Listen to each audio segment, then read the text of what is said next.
Good evening, ladies and gentlemen, and welcome to another installment from STEMwithKino.com. This is test preparation for the ASVAB Aviation Selection Test Battery Officer Aptitude Rating Standard Instrument for Flight Training. So for all services, all branches for officer and as FAA and ASVAB as well. So let's see here. Let me first get the proper windows up here, and then we will dig in.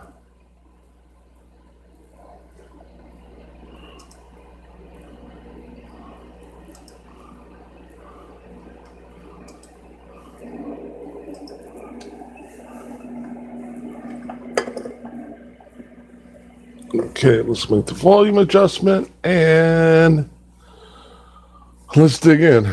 Okay, so if you'd like to send questions, whether you're on the live or not, I'll use them for future reference. Here's my email. Uh-oh. There we go.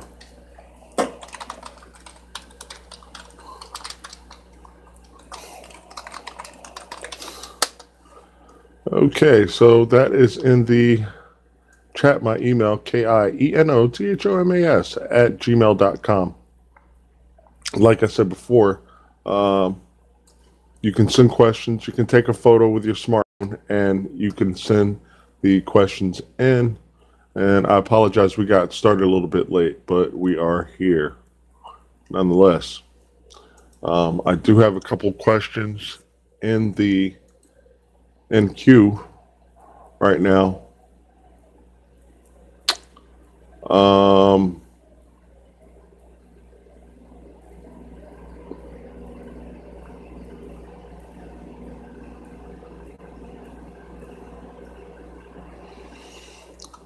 right, so we'll dig in.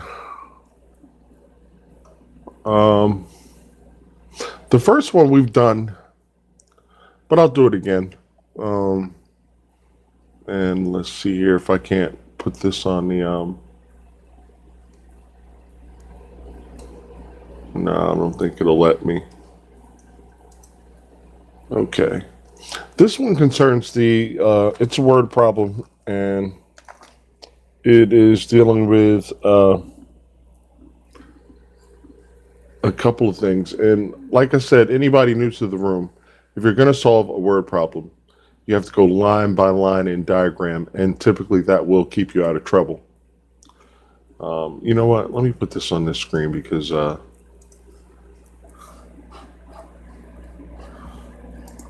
I have multiple screens, I may as well use them instead of bouncing around all over the place.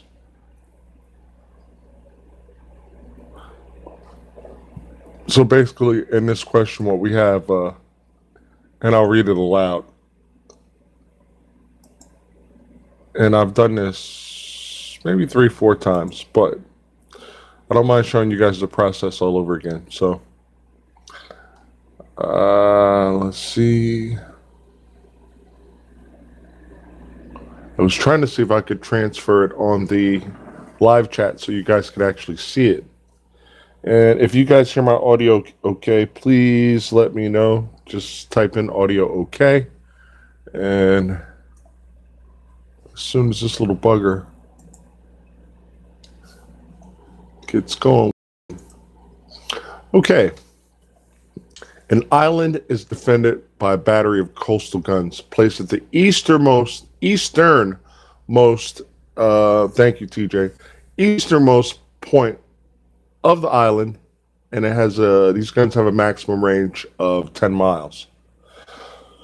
So what you could do is you could draw island, and let's just say that this would be the easternmost point. Whenever we are drawing something out, as far as topography goes, north would be up top, west would be on this side, east would be on this side, and west and south would be on the bottom. Okay, so you could be going north, east, south, or westbound.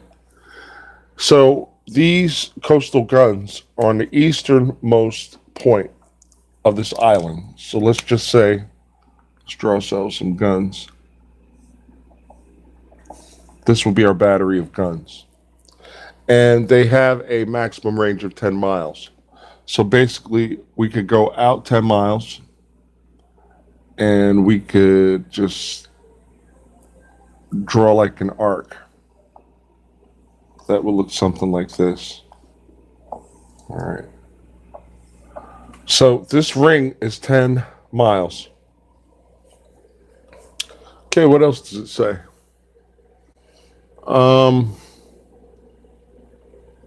A ship sailing due north at 24 miles per hour along a course that will bring it within 8 miles of these guns. So the ship is gonna be headed northbound, but it's gonna be at a point where it's about 8 miles away. So let's draw what we can estimate is a 2-mile mark.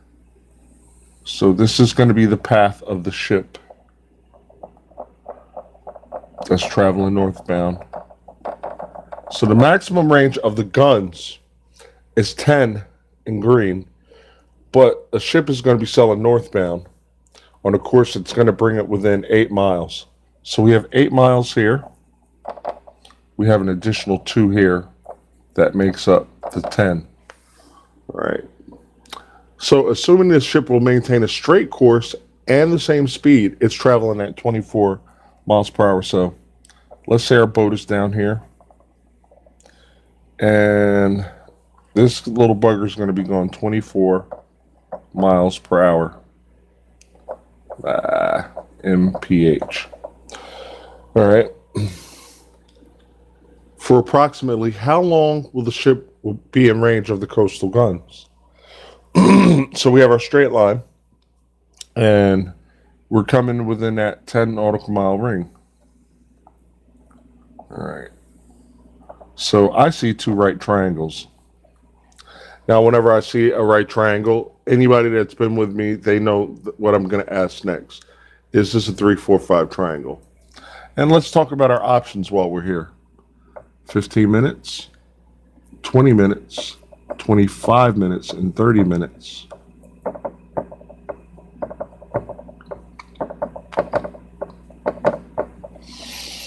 So the question is asking, how long is this ship going to be within range of these coastal guns? All right. So we have to figure out the distance. Now we have 2 right triangles, and what we need to ask ourselves is this a 3, 4, 5 triangle? Okay. And anybody in the room, do they see a 3, 4, 5 triangle? If you see it, say I see it. If you don't, say no, I don't see it.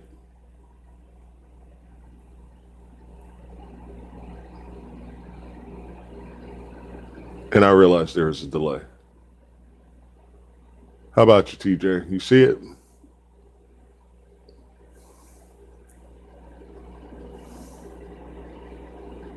Okay. You see it. So if you look at this, this would be the 5 side. This will be the 4 side, and this will be the 3 side. But don't get caught up. Those are not the actual miles. I just need to understand that when you look at this right triangle, that you do see a 3, 4, 5 triangle. So if this is 8 miles, this is going to be 10 miles, and this is going to be 6 miles. So if this is 6 miles, this is 6 miles. It's basically 2 right triangles that are basically mirroring each other. So this whole distance here that our ship is going to be within guns range is approximately 12 miles. 6 plus 6. And then all we need to do is go into our distance equals rate times time, or we're actually solving for time, which is distance divided by rate. All right. No, hold on. How long? Time? Yeah. Distance, rate times time. All right. So we know that the distance is 12 miles. We know that our rate is 24 miles per hour. And if we divide that, then we will come up with a time of 0.5. Now, everything's translated in minutes. So if you're trying to go from decimal form to minute form, look at this number in the tens place, multiply by 6, which will give us 30, and D is our answer, 30 minutes. This ship will be within the range of the coastal guns for approximately 30 minutes. All right. So yeah, that's always a good question that you probably should practice. So this way you get in the habit of line by line and diagramming for word problems. All right.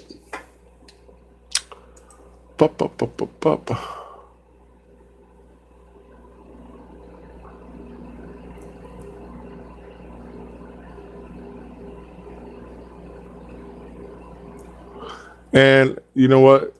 I think TJ sent me this question. Just check the back of the book and make sure that you see 30 as an answer. I'm sure that's what it is, but I always like verification just to make sure.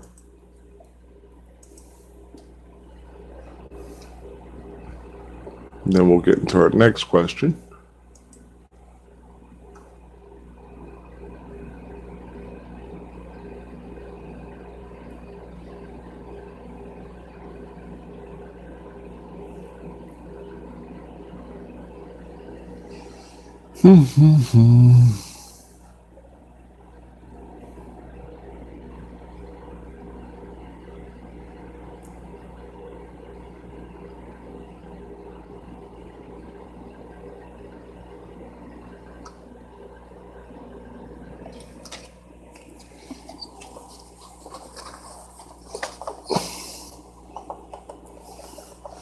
And this is DVRable. You can just go back and you can take a look at it.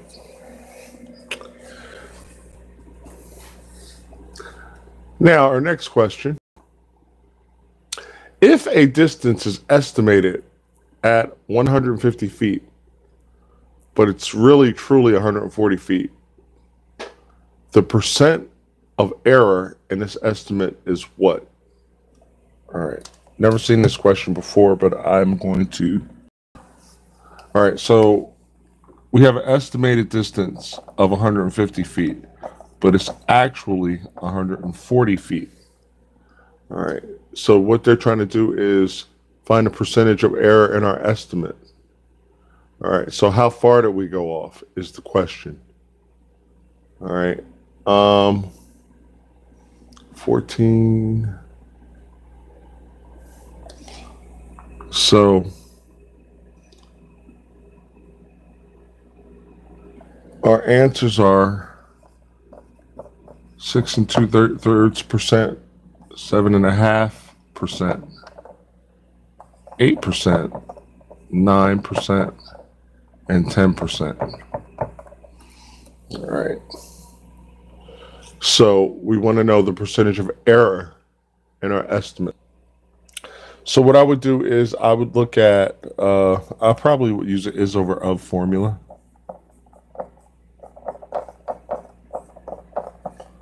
And find out what percentage of 140 is 150. So we have 150 here, 1400 there, 100% on the bottom, cross multiply and divide. So this will give us 150 times 100, 150, add 2 zeros, and then we would divide by 140.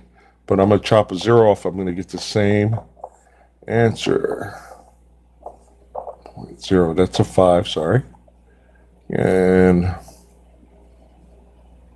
1.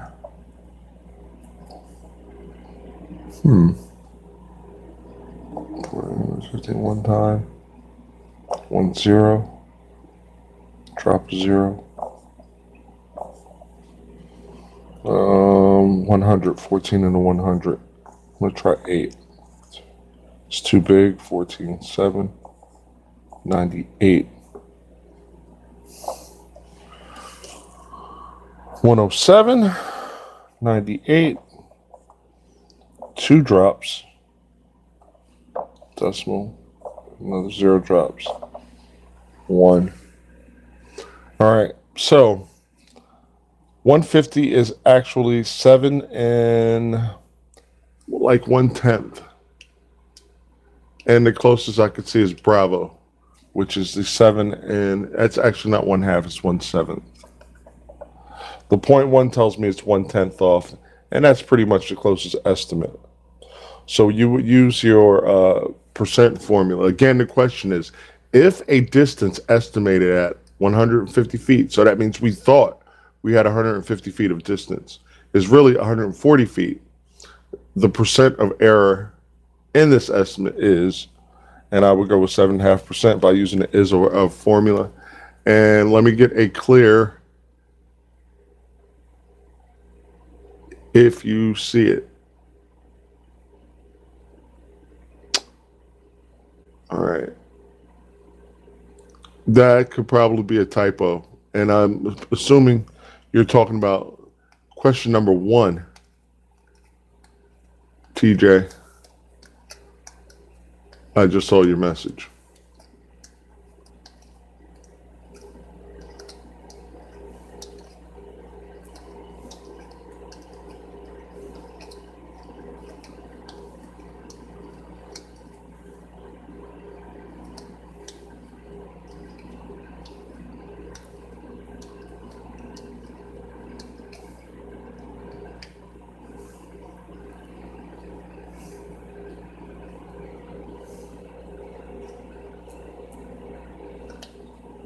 Yeah, for number 1. But I don't believe those 15, I don't believe, was 15 one of the options? I don't believe 15 was one of the options. Oh, the 15 minutes was one of the options. But that could probably be a printing error. Just step-by-step DVR it, because 15 minutes. Let me just do something really, really quick. And yeah, 12 miles divided by 24 miles per hour.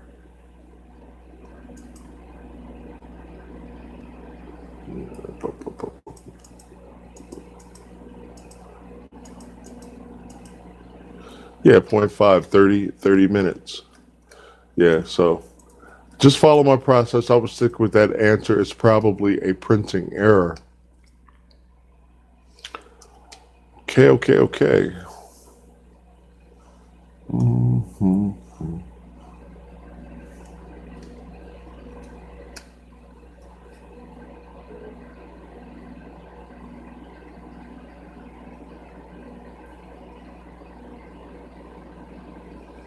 Okay, all right. Our next question deals with aviation and nautical information.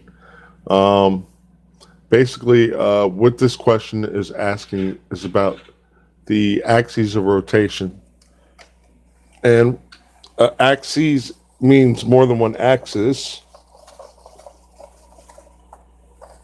All right, so we have 3 axes of rotation. You know, and that just kind of indicates how the plane moves. So first we have a longitudinal axis, we have a vertical axis, and we have a lateral axis. All right, and so let's get these labeled out here. So we're going to draw our plane.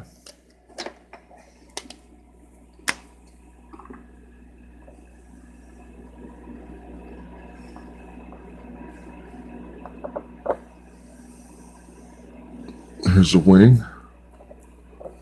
There's a wing. And then we have our empennage, our tail section. All right.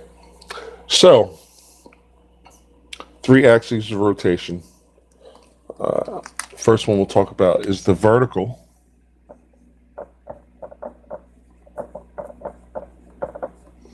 And we yaw about the vertical axis.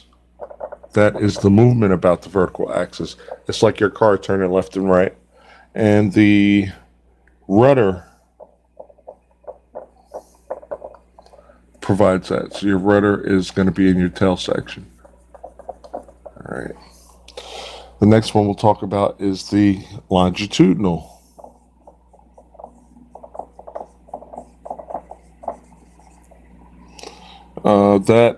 movement is called rolling,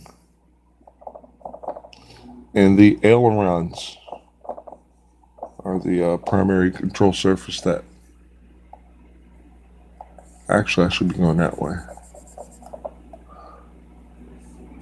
I try to be as symmetrical as I can. All right, so the longitudinal axis runs from nose to tail. The vertical axis goes straight up and down, like your spine would. And then the lateral axis is the one that runs wingtip to wingtip. This is called the lateral. And we pitch about the lateral axis. And the elevator is the primary flight control surface. So we would have a horizontal stabilizer, and the elevator would be built into here. All right. So the 3 axes of rotation, and I hope my artwork wasn't too bad there. Let me have it clear if you guys understood that.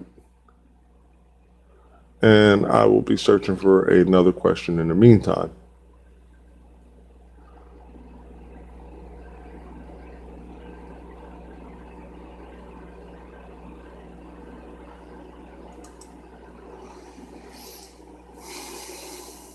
All right, looks like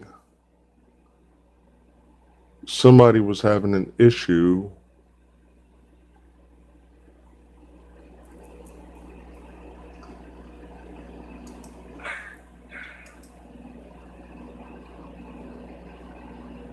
with a pressurization question. You may see something like this on the mechanical comprehension portion. Atmospheric pressure. If we have a balloon at a very low altitude and we blow it up at sea level,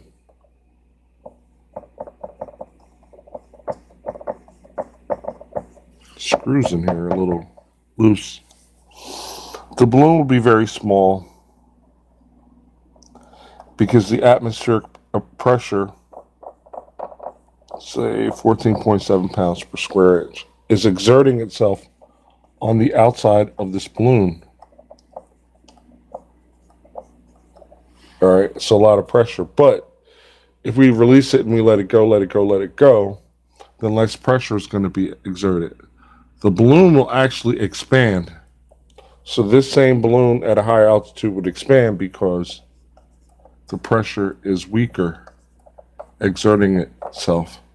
And pay attention to the length of the arrows up here at altitude and down there. Of course, for every force is an equal opposite force. So as the atmospheric pressure decreases with altitude, the pressure inside the balloon is going to become greater. And so we'll get more, it'll give way to more expansion. So that was a different type of question. And I think some people have debriefed, and we've seen those on a couple tests.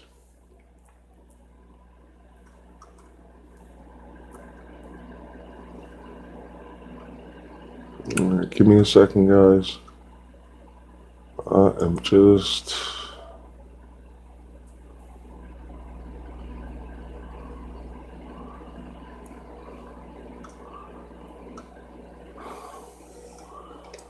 All right.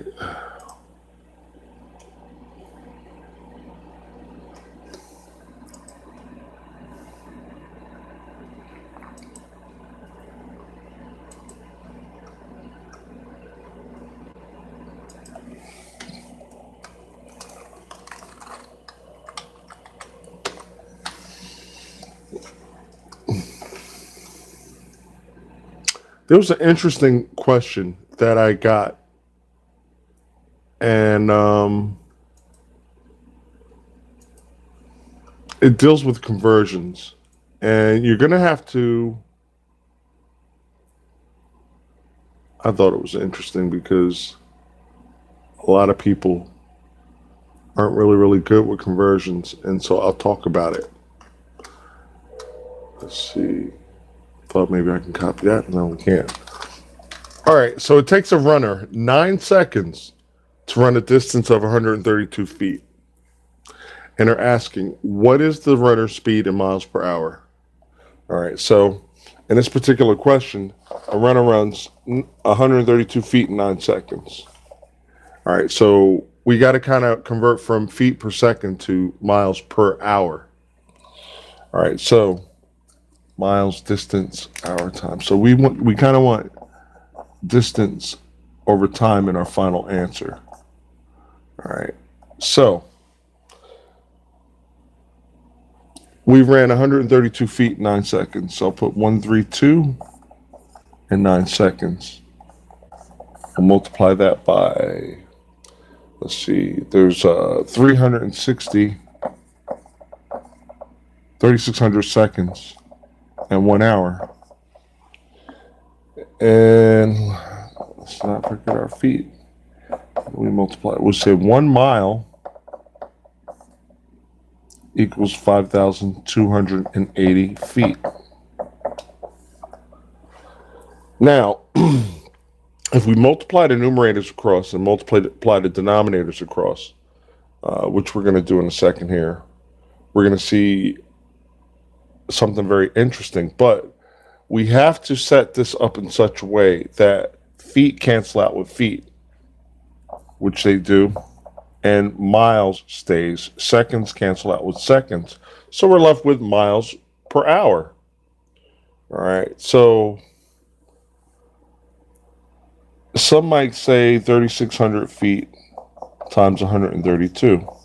I'm not going to do that. I'm going to chop the 2 zeros off and add the 2 zeros later. Just multiply 132 by 30 times 36. 6 times 2 is 12, carry the 1. 6 times 3 is 18, carry 19. And then 6 times 1 is 7, carry the 1 to 7. Place filler. 3 times 2 is 6. 3 times 3 is 9. And 3 times 1 is 3. And we will add the 2 zeros back. So we have 2, 15. Is that a 9? Yeah, I believe it is. All right, 16, 17. And then add a 1. And then add our 2 zeros. So when we multiply our numbers across, we'll get 4, 7, 5, 2, 0, 0. All right, and then we look at the bottom, we must multiply 9 times 5,280 feet. But I'm going to multiply 9 times 528 and then add the 0. Saves time. 9 times 8 is 72, carry the 7. 18, 7, 25, 2, 45, 47.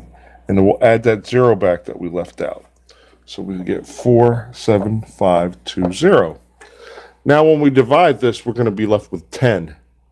475,200 divided by 47,520 is going to be 10. I can tell because the only difference is a 0. This just has one more 0. So anytime we want to add a 0 to something, we just multiply by 10, and then that will yield the answer. So the miles and hours are left. So we have 10 miles per hour. So that's how fast that the runner is running. That was a very interesting question because we don't really see them like that. A second interesting one was a distance, rate, and time problem. But if you look at it, and you guys can come back and DVR this, all right, it's not gone. You can come back and look at it. All right, we'll look at it next. We'll look at another one.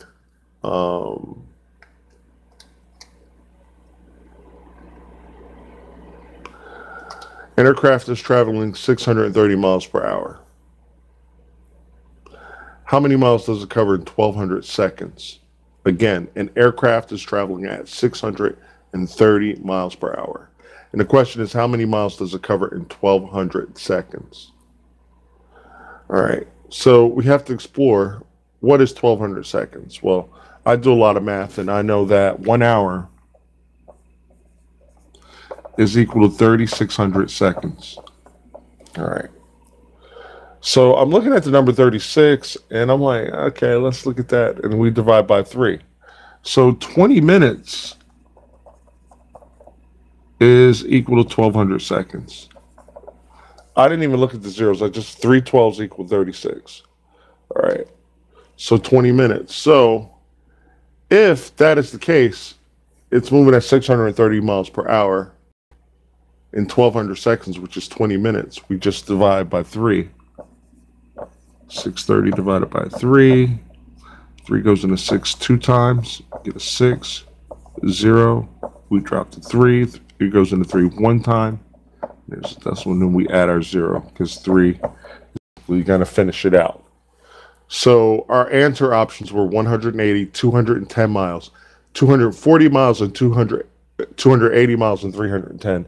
And our answer is 210 miles, which is the distance that this particular aircraft would cover in 1,200 seconds, or 20 minutes.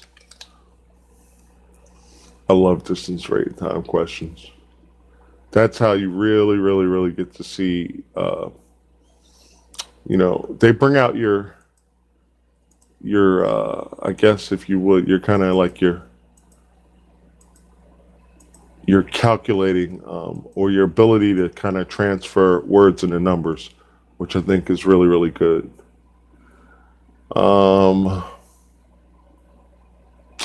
Let's see. I saw another interesting question.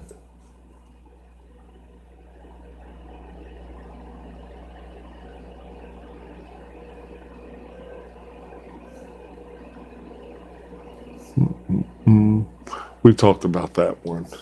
This question is asking about the basic forces of flight.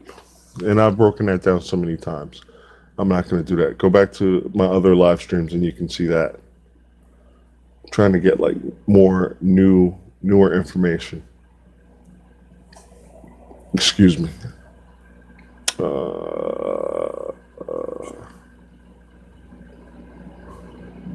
Here's an exponent question. Just type in my name in YouTube and type exponents to it. There's a really, really good video I did on exponents. All right. Square roots. We do those all the time. All the time. You can type in my name in square roots, and that will give you a nice in-depth video.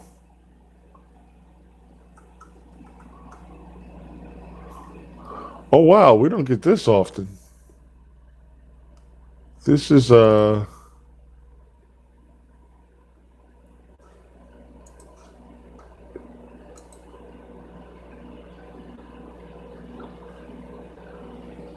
it's kind of, I don't want to say it's simple, but we don't get like a lot of paragraph comprehension, or like, reading comprehension related stuff on the video. It's mostly math and science, but this particular subscriber is having an issue, I guess.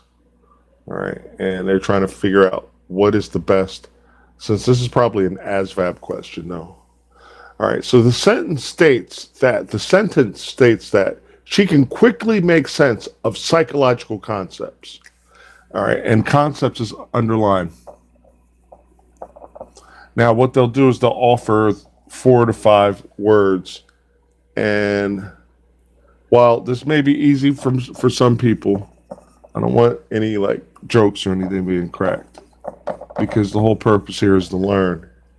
And as long as you're requiring information when you ask your questions, I'm good with that. No matter how simple or hard people think that it is. So, one thing I could tell you about is, if you're building your vocabulary, Reader's Digest is one of the best sources. You can get that every month. You get the New York Times, and then just read through it and have a dictionary handy. And when you get to words you don't understand, open up your dictionary, or you could Google it. Everybody has smartphones or iPhones now. So, in this case, she can quickly make sense of psychological concepts.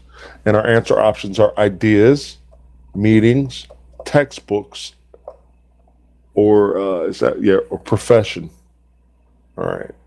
And the closest one. So you're supposed to pick the closest word that is related to concepts, and that would be ideas. If I have a concept about something, say it's an idea, it's an idea, it's a thought, I feel like, water is better for you than carbonated drinks. It's an idea. I guess it's been proven somewhere because everybody's like screaming about that in the medical community, but it's just an idea. So a concept is an idea, and you can Google that. And make sure that, get that Reader's Digest or that New York Times newspaper. And the vocabulary or the jargon or vernacular used in that newspaper and in the Reader's Digest, it's just kind of like of a higher level. It's just something that can help you grow. Vocabulary, and keep in mind, vocabulary, it takes a very, very long time to build your vocabulary. It's not something that can happen overnight. It's really hard. It's really hard because it's something that just happens over time. Think about it. When you were 3 years old and the age you are now, you use totally different sentences and expressions. So it took time for you to formulate sentences. Like, a 3-year-old will be like, I want ice cream, or gimme. You don't say that as an adult. I would like some ice cream. May I have some ice cream? You know what I'm saying? So just something that you guys should be aware of. Alrighty.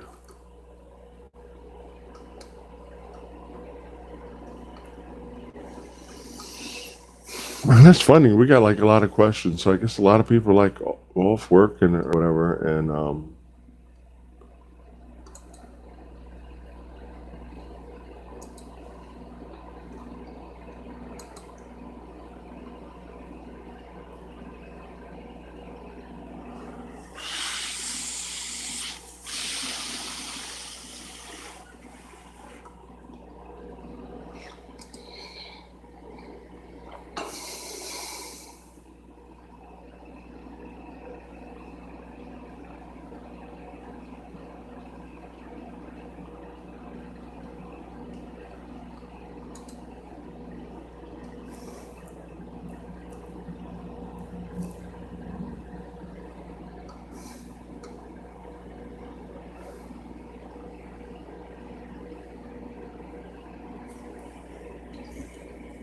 all right.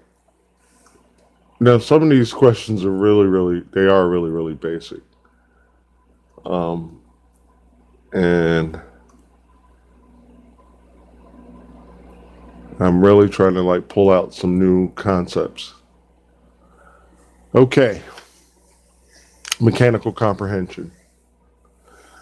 There's a particular engine called a 4-stroke or a 4-cycle engine. All right. And what we have in this particular type of engine is we have a process. Even your cars kind of operate like this. All right, but there's 4 steps in the process. All right. The first one is intake.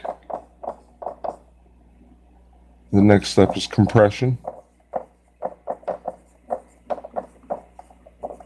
Some people say power or combustion, I've heard. And then the last one is exhaust. So, intake, compression, power, exhaust. And what you'll have is like a cylinder. You'll have a piston inside a cylinder like this. And then this cylinder will be attached to what we call a crankshaft. And what this thing does is rotate. But what it does as it rotates, it pulls the piston down and pushes it up. Pulls it down, pulls it up. But this just rotates like this. And it pulls this arm down and then it moves it back up, right? So as this arm moves up and down, the piston actually moves up and down. Now, what we have here we have some intake ports and then we have some exhaust ports. All right. And in the intake phase, these ports, these exhaust ports are closed and these open. And what happens is we introduce something called a fuel air mixture. A little bit of we put some atomized fuel and we put some air in there. All right. And what happens is, and this is like kind of like contained, if you would. Don't make fun of my artwork. So these valves, they rise to open, all right, and let fuel and air be put inside there. And then up top here, you may have one or you may have two spark plugs, depending on what type of engine you have. All right, most cars, they have one spark plug per cylinder. So what happens is this is rotating, it pulls it down and it allows fuel and air to come in.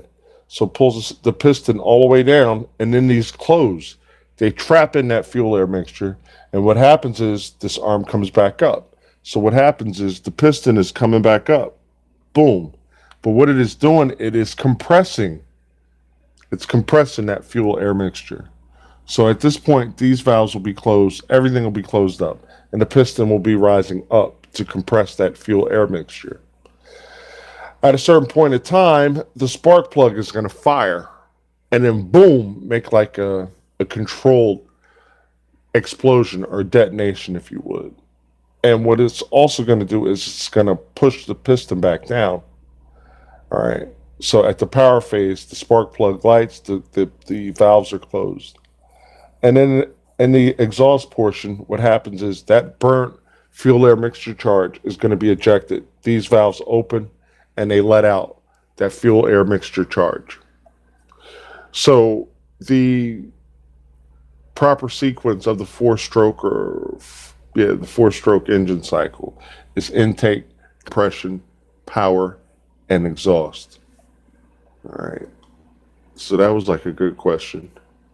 That could be on your mechanical comprehension and as well as your aviation side of things. So pay attention, pay attention, pay attention. All right.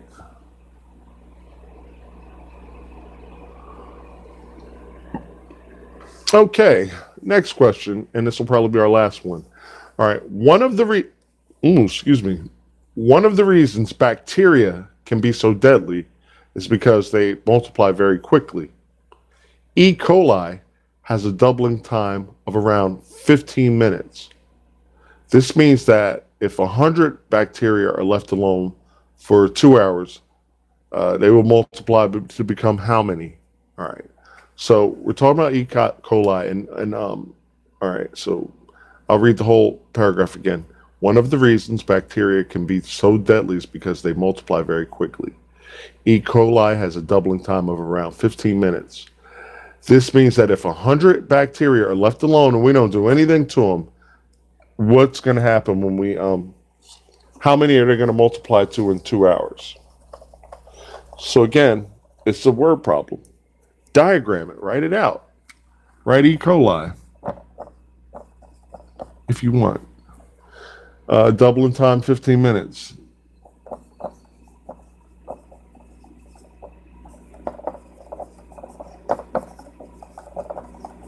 All right, so every 15 minutes, they're going to double. And you're actually going to be shocked at the number this becomes. All right, so what I would do is 2 hours. All right, and you can do this if you want. But I'm drawing clocks and I'm separating them into 15-minute periods. All right, so if we start out with 100 bacteria and we don't do anything. So we started with 100 bacteria. The doubling time is going to be 15 minutes. So the first 15 minutes, we're going to have 200 bacteria. Then a half hour comes by. We're going to have 400 bacteria. 45 minutes, we're going to have 800 bacteria. After the whole hour, 1,600 bacteria. All right. We go into our second hour. All right. The first 15 minutes, we're going to have 3,200. And then it's going to double again, 6,400. And then 64 times 2, 12800. So this was all 100 bacteria. After the first hour, we have 1,600. And then we're an hour and 45 minutes in, and we have 12,800 bacteria. And then finally, 2, 4, 20, our options are 12,400 bacteria, 18,400 bacteria, and 25,600 bacteria is what I would go. And then 36,600. All right, which is what it will be, 25,600. So get that Lysol out, folks, especially during flu season. Like, I remember, man, like, if I flew with people and they came in the cockpit and they were coughing and hacking, my flight bag, I kept some Lysol. I kept it popping like, I don't want anybody's flu virus. Let's see here. So it's very, very important to diagram. All right. So to recap, where's that question at? All right. One of the reasons bacteria can be so deadly is because they multiply very quickly. E. coli has a doubling time of around 15 minutes. This means that if 100 bacteria are left alone for 2 hours, they will multiply to become 12,400 bacteria, 18,400 bacteria, 25,600 bacteria, and 36,600. And we came up with 25,600 bacteria. And I just made 2 circles, made a cross, 15 minutes apiece in every hour, and kept doubling. We went from 1 to 200 to 400 to 800, 1,600 after 1 hour. And then the second hour, 3,200, 6,400, 12,800, and then 25,600 bacteria. So that E. coli is no joke. And I know when they find traces of that in restaurants, they pretty much shut them down. If this is true, like that doubling time, like they depicted in the question there. All right, folks, so 9:57. If you're interested in the Google Hangout, please email me now. And this is where I close out. I'm here every weekend. I'm really starting to think about, I don't know, either I'm not getting the message out, or we don't really get a lot of people in this live stream. And it's free. All you got to do is bring questions. And so it's kind of perplexing me. I may think about going to maybe doing it like once every 2 weeks now, because I'm just really not getting the response that I want. I'm not like angry or upset. You know what I'm saying? Maybe if I do it every 2 weeks, more people will take it a little bit more seriously, and we get some responses. But I'm here to help people, and if only like a couple people are coming out, then it's like, you know what I'm saying? I could be eating some hot wings or something, man. So yeah, go ahead, get those emails out to me. I will be here next week. If I do go to the every 2 weeks change, it will be in the month of June. Actually, wow. Next Friday is like the last Friday of the month that I'm looking at of May, as I look at my calendar. So yeah, I think in June we're probably going to be like going to every 2 weeks. And then, if it grows, the numbers, then I'll consider going back to every week. But, we need more questions. Get the word out to your recruiters, your your military science instructors or aviation, or it was ASIs in the ROTC programs, even junior ROTC. You guys are gonna need this. You know, you guys want to be buzzing around in airplanes and stuff like that. You're gonna have to prepare for these tests, and most people are not prepared for these exams. And so, you know, I'm trying to do my part and help out. So that's pretty much it. We're going to close. I'll see you guys next week. And here is the point where I give you the finger. Good night.